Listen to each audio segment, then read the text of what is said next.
যেমন এই কথা শুনতে নাই আমার নবীর অন্তর কানা ফেটে গেল। মা ফাতেমাকে বলছেন, বেটি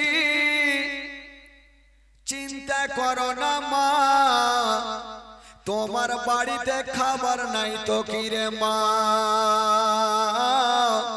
আমি এখনই জঙ্গলের দিকে যাব আর কোথাও কাম কাজ করে তোমার দোনো ছেলের জন্য খাবার নিয়ে আসিব। হাইরে আমার নবী মুস্তাফা এক পা দুই পা করে যেন জঙ্গলের দিকে বেরিয়ে গেলেন বাবা। ও যুবক বন্ধুরা, যেমনই চলে যাচ্ছেন বাবা, আমার নবী কোথায় যাবেন? আমার নবী একখান খেয়াল ভেঙে দুই খান করে না, দোনো নাতিকে এত ভালোবেসেছেন ভাই, খাবারের জন্য চলে যাচ্ছেন। যেতে যেতে বন্ধুরা একটা বিশাল বড় জঙ্গলে আমার নবী পৌঁছে গেছেন। যেমনই যেতে নাই সামনে তাকিয়ে দেখছেন গো একজন ইহুদি যেন চেয়ারের উপরে বসে বসে আমার নবীকে ডাক দিতেছেন। আমার নবী চলে গেলেন। ইহুদি জানে এই আলামিন সবাই মক্কা নগরে নবীকে আলামিন বলে জানতো, সত্যবাদী বলে জানতো। ওই ইহুদি ভাবছেন আজকে নবীকে এত কষ্ট দেব গো, নবী যেন ইসলাম প্রচার না করে। মা গো শুনুন মা, ওই ইহুদি আমার নবীকে ডাক দিয়ে দিল, ও গো আলামিন, আচ্ছা বলো আপনি কেন আমার কাছে এসেছেন? আমার নবী বলছেন, ভাই রে আমি একটু কাজ কাম করার জন্য এসেছি। বলল কি কাজ? বলে তোমার বাড়িতে কোনো কাজ আছে? ইহুদি বলতে লাগলেন, ও গো আলামিন, আমার বাড়িতে যেই কাজটা আছে তুমি করতে পারবে না।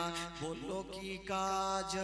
ওই ইহুদি বলতে লাগলো, আলামিন আমি তোমাকে বালতি রশি দেব আর ওই কুয়া থেকে পানি তুলবে আর আমার ফুলের গাছে দেবে, জয় বালতি পানি তুলবে তো এক বালতির বিনিময়ে আমি তোমাকে 3টা খেজুর দেব।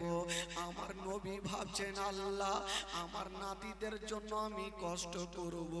হাইরে দয়ার নবী মুস্তাফা বলবো গো ইহুদি, তোমার বালতি রশি খানা আমাকে দিয়া দাও, আমি কুয়া থেকে পানি তুলব।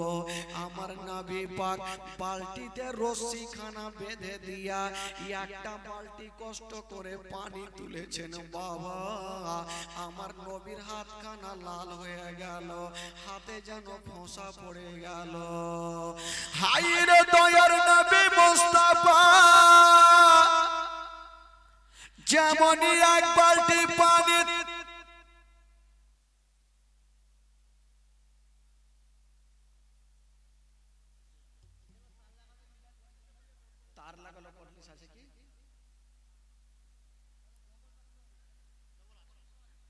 যেমনই বাবা গো এক বালতি পানি তুলেছেন বাবা, আমার নবীর হাতখানা লাল হয়ে গেল, হাতে ফোঁসা পড়ে গেল।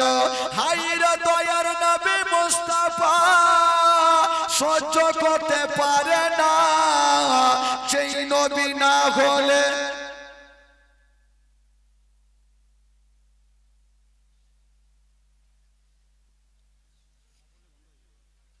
हेलो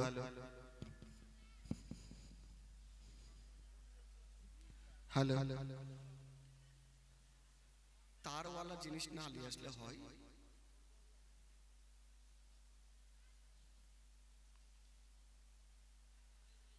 আমার নবী পাক এক বালতি পানি তুলেছেন ভাই, আমার নবীর হাতটা লাল হয়ে গেল।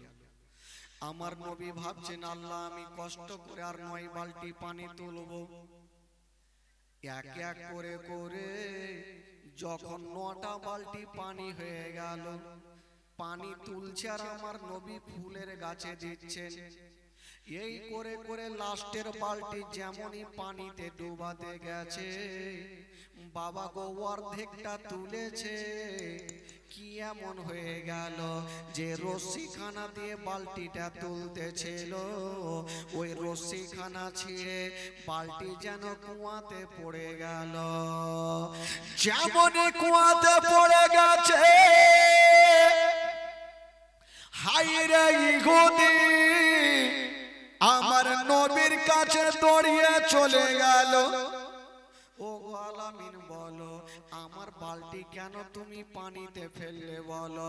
আমার নবী বলছে, ভাই রে, আমি তোমার বালতি নিজে থেকে ফেলি নাই, আমাকে 5টা মিনিট সময় দাও, আমি বাড়ি যাব আর কিছু কাঁটা নিয়ে এসে তোমার বালতিটাকে আমি তুলে দেব। এই কথা বলতে নাই, মুখের কথা মুখে থাকলো গো। ওই ইহুদি বাবা গো এত জোরে আমার নবীর গালে তামাচা চালিয়ে দিল। যেমনই আমার নবীর গালে বাবা তামাচা চালিয়ে দিয়েছে, মা আমার নবীর গালে তামাচা চালিয়ে দিয়া আমার নবীর সাদা গালে যেন 5টা আঙুলের দাগ বসে গেল। যেমনই দাগ বসে গেছে, হায়রে আমার নবীর চেহারা আসমানের চন্দ্রতে দাগ আছে গো, আমার নবীর চেহারাতে কোনো দাগ নাই। যেমনই তামাচা মেরেছে না, আমার নবীর গাল লাল হয়ে গেছে। বাবা গো, আমার নবীর চোখ দিয়ে যেন পানি ঝরে গেল।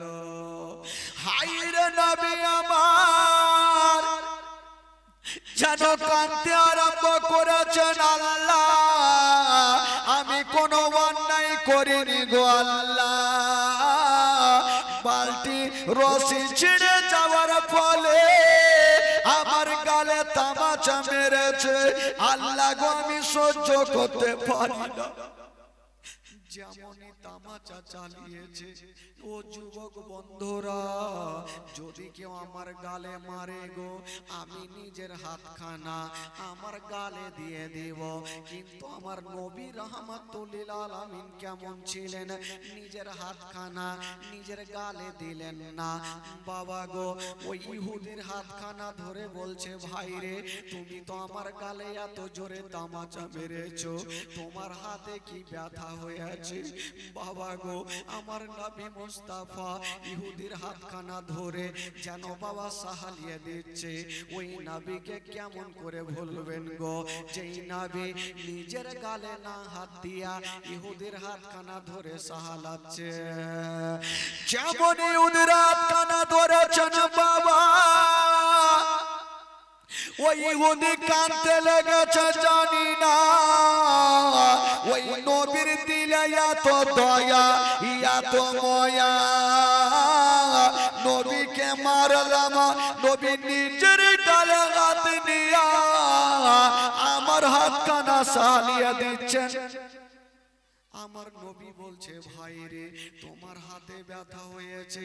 ইহুদি কোনো কথা বললেন না, কয়েকটা খেজুর দিয়া বাড়ি কাঁদতে কাঁদতে গেল।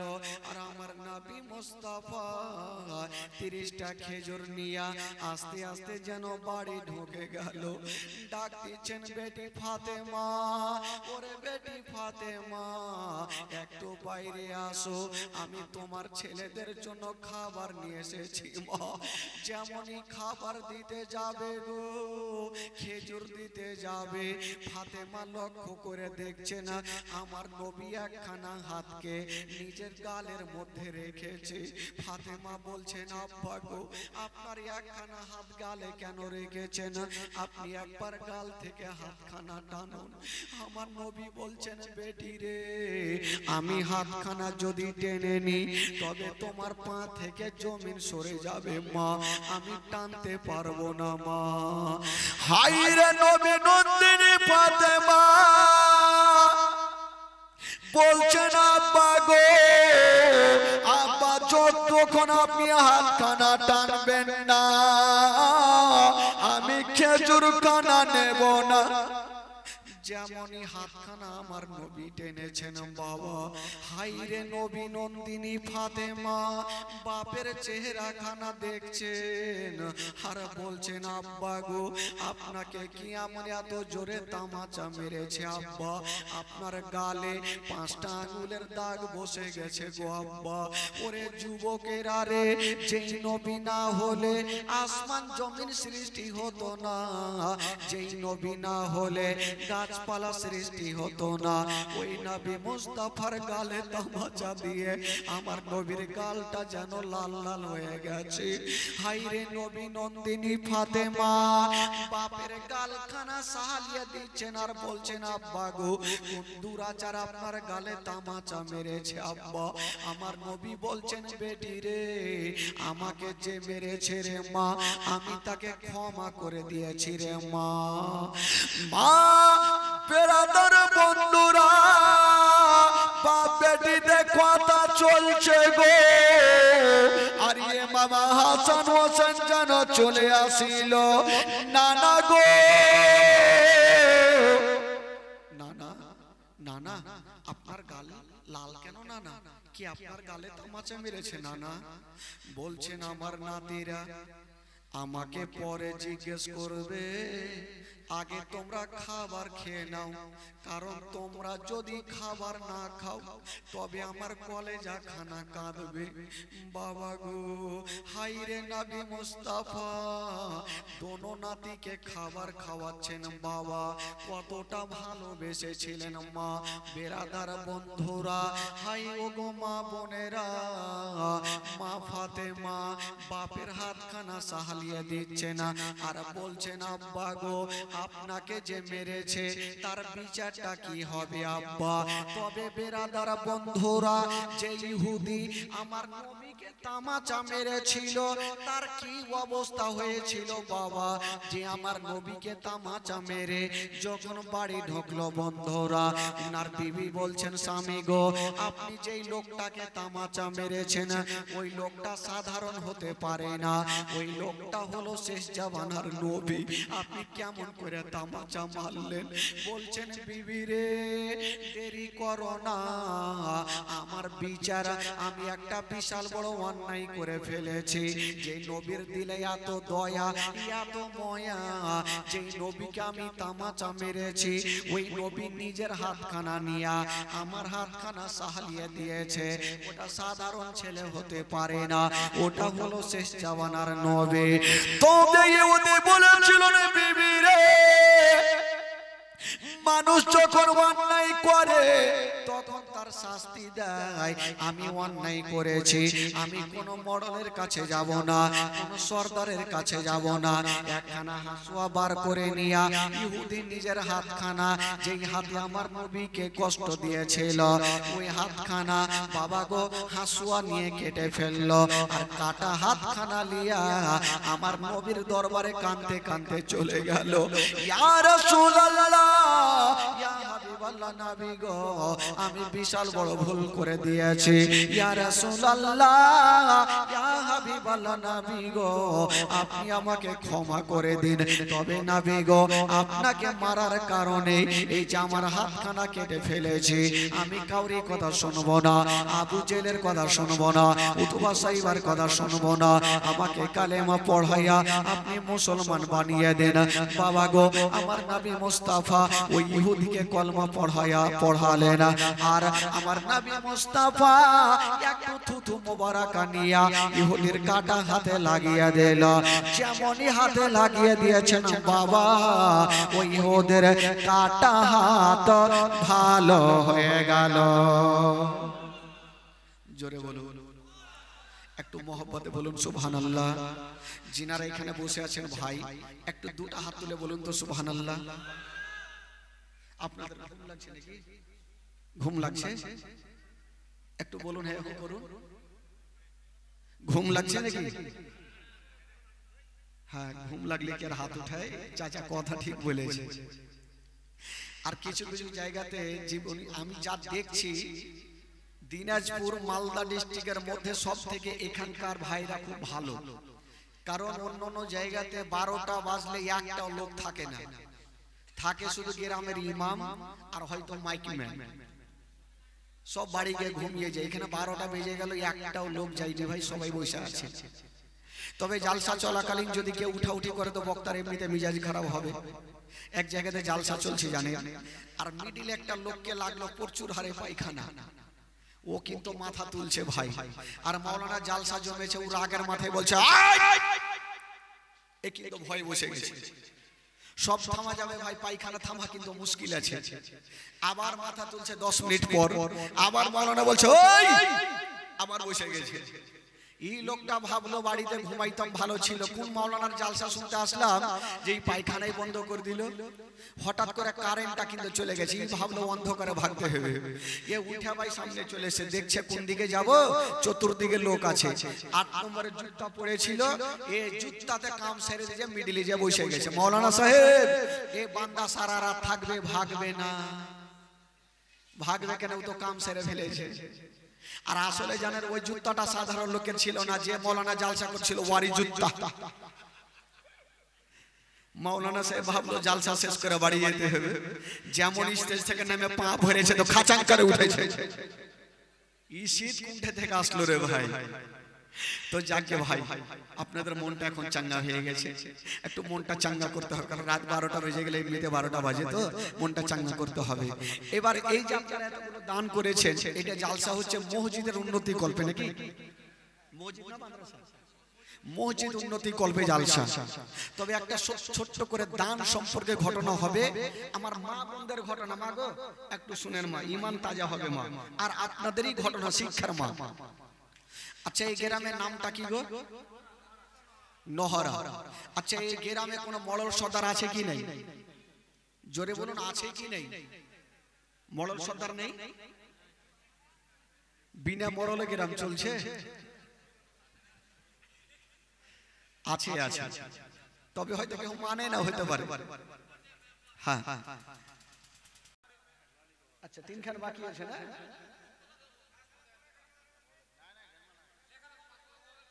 আচ্ছা আচ্ছা, দিচ্ছি দিচ্ছি, চিন্তা নেই। ঘটনাটা একটু বলে দিই। হ্যাঁ হ্যাঁ, ঘটনা না বলে মনটা ফ্রি হয় না, বুঝতে পারছেন। আব্দুর রহমান বলছেন, আমি আর মায়ের কথা শুনবো না। মা গো শোনেন, মা গো কলেজা খানা ফেটে যাবে মা। আব্দুর রহমান বলছেন, আল্লাহ আমার মা যতই আজকে নিষেধ করুক না কেন, মার কথা মানবো না। আব্দুর রহমান তৃতীয় বছর টাকা পয়সা নিয়ে আমার নবী পাকের রওজা মোবারক জিয়ারত করার জন্য রওনা দিচ্ছেন। বয়স্ক মা দৌড়াতে দৌড়াতে গেল, আর বেটার হাতখানা ধরে নিয়েছেন। বেটারে এই বছরটা যেও না বেটা, হয়তো আমি তোমার মা ইন্তিকাল করে যাব, এর পরের বছর যেও বেটা। আব্দুর রহমান বলেছিলেন, মা গো আমি তোমার কথা শুনবো না মা, কারণ তোমার জন্য আমার 3টে বছর নষ্ট হয়ে গেছে মা। মা বলেছিলেন, বেটা রে জানি না আমার মনটা ভালো করে না, হয়তো আমি ইন্তিকাল করে যাব বেটা, এই বছর যেও না। আব্দুর রহমান বলেছিলেন, মা গো যতই তুমি বলো না কেন আমি যাবই মা, যাব, তোমার কথা শুনবো না। আব্দুর রহমান বলছেন, মা তুমি যতই নিষেধ করো আমি তোমার কথা শুনবো না মা, আমি যাবই। একটু দূর আগিয়ে গিয়েছেন বাবা, আবার মা দৌড়াতে দৌড়াতে গিয়ে বেটার পাখানা জড়িয়ে ধরে নিয়েছেন। বেটা তোমাকে যেতে দিব না। বয়স্ক মা বলছেন, বেটারে আমার মনটা ভালো করে না, যদি আমার ইন্তিকাল হয়ে যায় আমার কাফন দাফন তুমি ছাড়া কেউ নেই বেটা, কে করবে বেটা বলো। আব্দুর রহমান বলছেন, মা গো আমার পা কি বলে, আমার পাখানা ছেড়ে দাও মা, নচেত আমি তোমার তোমাকে মেরে দিব মা, তোমাকে কষ্ট দিয়ে দিব মা। মা ছাড়ে না। আব্দুর রহমান দেরি করলো না, মাকে একটা জোরে লাথি চালিয়ে দিল বাবা। যেমনই লাথি চালিয়ে দিয়েছে মা মুখের ভরে জমিনে পড়ে গেল। যেমনই মুখের ভরে পড়ে গেছে মা, মায়ের মুখ দিয়া যেন রক্ত শুরু হয়ে গেল। মা বলছেন বেটা রে, আমি তোমাকে 9 মাস 10 দিন ধরে গর্ভে রাখলাম বেটা, আজকে তুমি আমাকে লাথি মেরে দিলে বেটা। তবে বেটা রে একটা কথা মনে রাখিও, তুমি যাচ্ছ মদিনারে বেটা, যাও যাও, আমি তোমার মা তোমার জন্য একটা বাদদুয়া করে দিলাম।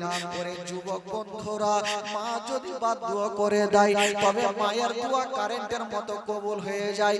বাবা গো, মাকে কেউ কষ্ট দিবেন না, মাকে কেউ দুঃখ দিবেন না। আব্দুর রহমান বলছেন মা গো, তুমি যতই বাদদুয়া করো মা, আমি তোমার কথা শুনবো না। মাকে একটা লাথি মেরে দিয়েছে বাবা, মায়ের মুখ দিয়ে যেন ঝরঝর করে রক্ত ঝরছে। হাইরে দরদিনী মা কাঁদতে আরম্ভ করেছেন, আল্লাহ আমার বেটাকে আমি 9 মাস 10 দিন ধরে আমি গর্ভে রাখলাম, আল্লাহ আমার বেটা আজকে আমাকে লাথি মেরে যাচ্ছে। মা ঝরঝর করে কাঁদছে, বেটা রে আজকে তোমার মাকে তুমি কেমন করে লাথি মারলে রে বেটা? বলছেন মা গো, আমি তোমাকে লাথি না মারলে মা তুমি আমাকে ছুটি দিতে না। মায়ের জবাব থেকে একটা বাদদুয়া বেরিয়ে গেল। বলছে বেটা রে, আজকে তুমি মাকে লাথি মেরে যাচ্ছ, যাও রে বেটা, তবে আমি তোমার জন্য একটা বাদদুয়া করে দিলাম। ওই মদিনা তো দূরের কথা, মক্কা তো দূরের কথা, হাজরে আসওয়াদ পাথর তো চুমা দূরের কথা, তুই মদিনার খুশবু খানাও পাবি না। বাবা গো, মা সন্তানের জন্য বাদদুয়া করে দিল। আব্দুর রহমান বলছেন মা গো, তুমি যত বাদদুয়া করো মা, তোমার দোয়া আল্লাহর দরবারে কবুল হবে না, তোমার দোয়া আল্লাহর দরবারে কবুল হবে না। বাবা গো, আব্দুর রহমান মাকে লাথি মেরে চলে গেল। মা কাঁদতে থাকলো, মা মুখের রক্ত গলা মুছতে থাকলো। বেটা বেরিয়ে গেল। যেতে যেতে বন্ধুরা একটা বিশাল বড় জঙ্গলে গিয়ে বাবা গো রাত্রি লেগে গেল। আব্দুর রহমান বলছেন আল্লাহ আমি এখন কোথায় যাব, কোন দিকে যাব, কোন দেশে যাব, আল্লাহ এই অন্ধকারে থাকা যায় না। বাবা গো সামনে দেখছেন একখানা আল্লাহর ঘর মসজিদ দেখা গেল। আব্দুর রহমান বলছেন আমি যাব আর আল্লাহর ঘর মসজিদে গিয়ে একটু আল্লাহর ইবাদত করে নিব। বাবা গো, মাকে লাথি মেরে আজকে মসজিদে নামাজ আদায় করতে গেছে। নামাজ চলছে বাবা, নামাজ পড়ছে গো, আর ওইদিকে মায়ের দোয়া কারেন্টের মতো কবুল হয়ে গেছে। মা বলেছে বেটা রে, মদিনা তো দূরের কথা, তুই মক্কা তো দূরের কথা, মদিনার খুশবু খানাও পাবি না। বাবা গো, আব্দুর রহমান মক্কা যেতে পারবে না, নামাজ পড়তেছিল। আর হঠাৎ করে ওই গ্রামে একটা চোর ঢুকে গেল, চুরি করেছে। চুরি করার পরে লোকজন চোরের পিছনে ছুটতে লাগলো। চোর পালিয়ে যায়, কোথায় পালাবে? বাবা গো, মসজিদে চোর ঢুকলো, যত চুরির সামানগুলা ছিল বাবা মসজিদে ফেলে দিয়া জালনা দিয়ে চোর পালিয়ে গেছে। আর লোকজন গিয়া আব্দুর রহমানের কলার ধরে নিল। চুরি করে আসার পরে তুমি নামাজ আদায় করেছো, তোমাকে ছাড়বো না। আব্দুর রহমান বলছেন ভাই রে, আমি কোন চোর নাই, আমি একজন হাজী সাহেব, হজ করার জন্য যাচ্ছি। বাবা গো, লোকজন তার কথা শুনলো না। এখন যদি চোরকে ধরা হয় তবে তার কিছু জরিমানা নিয়ে ছেড়ে দেওয়া হয়, আগে তা ছিল না। যদি চোরকে ধরা হয়তো তবে তার 2খানা চোখকে তুলে নেওয়া হয়তো। বাবা গো, আব্দুর রহমানকে গাছের সঙ্গে বেঁধে দিয়েছে আর বললে এক কাজ করো, আব্দুর রহমানের চোখ দুটাকে তুলে দাও। যেমনই কথা বলতে নাই, আব্দুর রহমান কাঁদতে লাগলো, আল্লাহ গো রব্বুল আলামিন, আজকে আমার মাকে কষ্ট দেওয়ার কারণে আজকে আমার 2খানা চোখকে তুলবে। আব্দুর রহমান বলছেন ভাইরা শোনো, আমার চোখ তোলার আগে আমাকে 5টা মিনিট সময় দাও, একটু আমি মার কাছে যাব আর মার কাছে ক্ষমা চেয়ে নিব।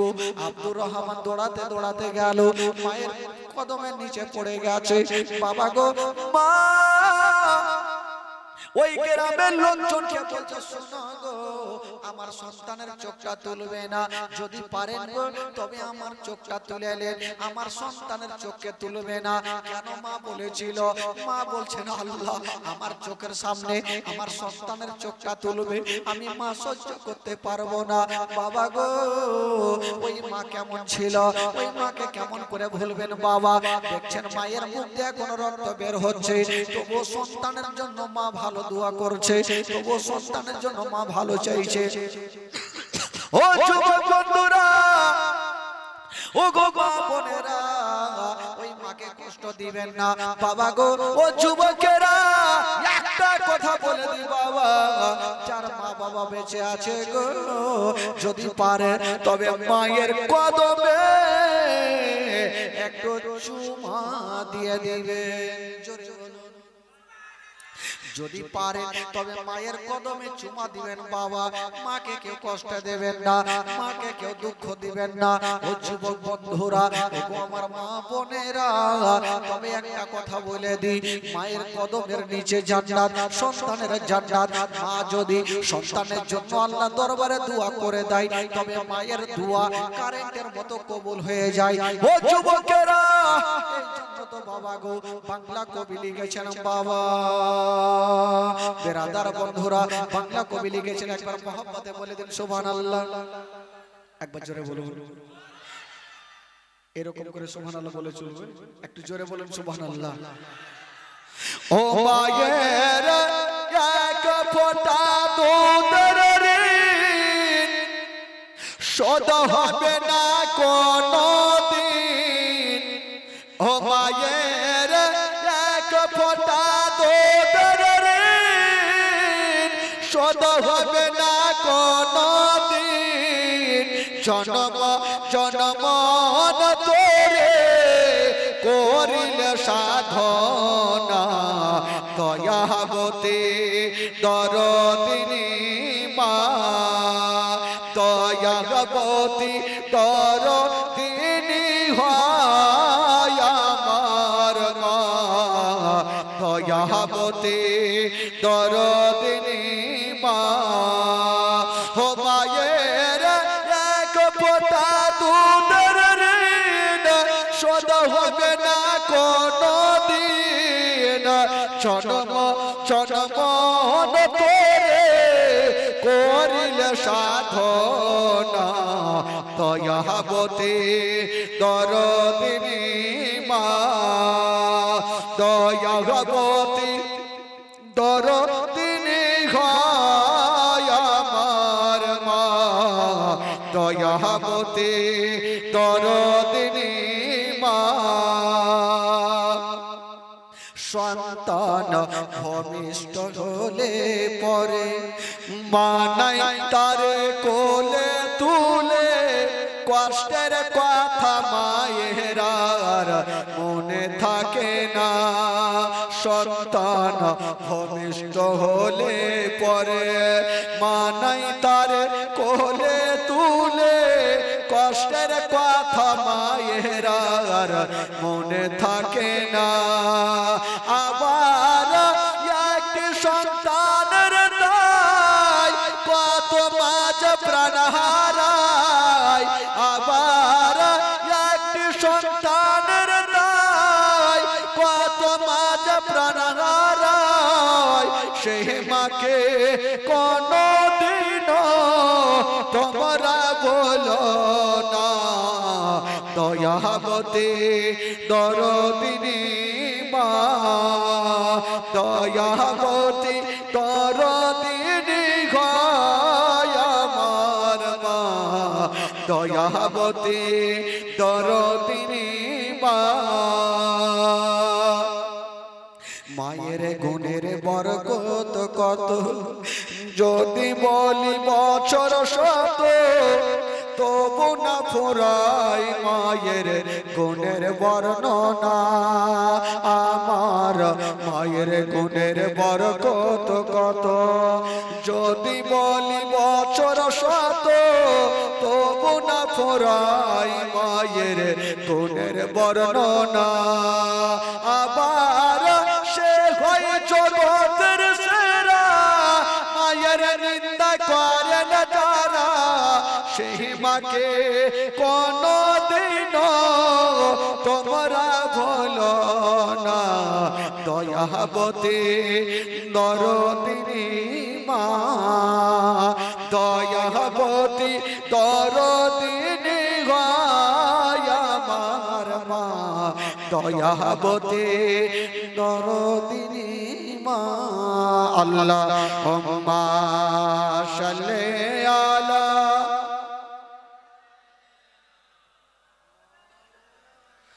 মুহাম্মদ ওয়া আলা আলি সাইয়্যিদিনা ওয়া আলা আলি সাইয়্যিদিনা মা একবার মুহাম্মদে বলুন সুবহানাল্লাহ একটু জোরে বলুন দুই হাত তুলে বলুন ইয়া রাসূলুল্লাহ জোরে বলুন ইয়া হাবিবাল্লাহ নারে তাকবীর নারে রিসালাত নারে হায়দারি ইসলাম মাসলাক আলা হযরত এবার হয়তো আপনাদের ঘুম লাগছে নাকি বাড়ি যাওয়ার মন করছে বাবা গো একটা ঘটনা শুনেন ভাই আমার নবী শেষ করে দেব নাকি ভাই বিরক্ত হচ্ছেন তো যারা যারা শুনবেন না হাত তুলেন তো